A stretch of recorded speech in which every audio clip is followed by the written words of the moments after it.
রংপুরের কাউনিয়ায় স্থানীয় মসজিদের পেছনে মাটি খুঁড়তেই বেরিয়ে এলো প্রায় ৩০ বছর আগে কবর দেয়া সাদা কাপড়ে মোড়ানো স্থানীয় এক মসজিদের মুয়াজ্জিনের মরদেহ। গেল মঙ্গলবার দুপুরে উপজেলার শিবকুটির পাড় এলাকায় বাজার মসজিদ নির্মাণ কাজের মাটি খুঁড়তে গিয়ে মরদেহ উদ্ধারের ঘটনা ঘটে।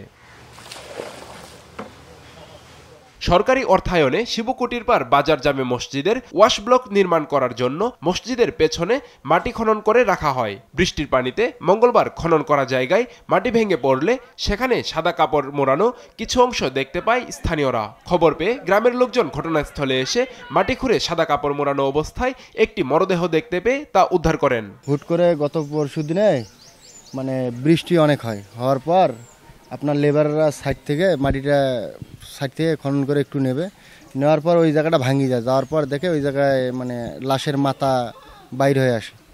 কাপড়ের ভিতরে হয়তো হাড্ডি বা মাথার খুলি ছিল, আমরা এতটুকুই পাইছিলাম।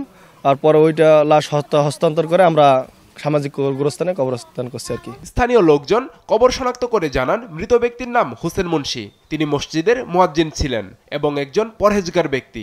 প্রায় ৩০ বছর আগে মসজিদের পেছনে তাকে দাফন করা হয়েছিল, কিন্তু মসজিদের পেছনে যে হোসেন মুন্সির কবর দেয়া হয়েছিল তা স্বজনদের স্মরণ ছিল না।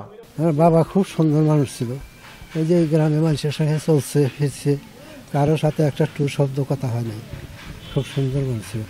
তাবলিগ জামাতে ঘুরতো, চিল্লা দিছে। ৪-৫ দিন থেকে কাজ করতে করতে খুঁজছি, ঘোরার পর দেখি লাশ বেড়াইছে। তারপর এলাকার এই চাচাক ডাক দিয়ে দেখাছি, দেখার পর দেখি লাশ আছে।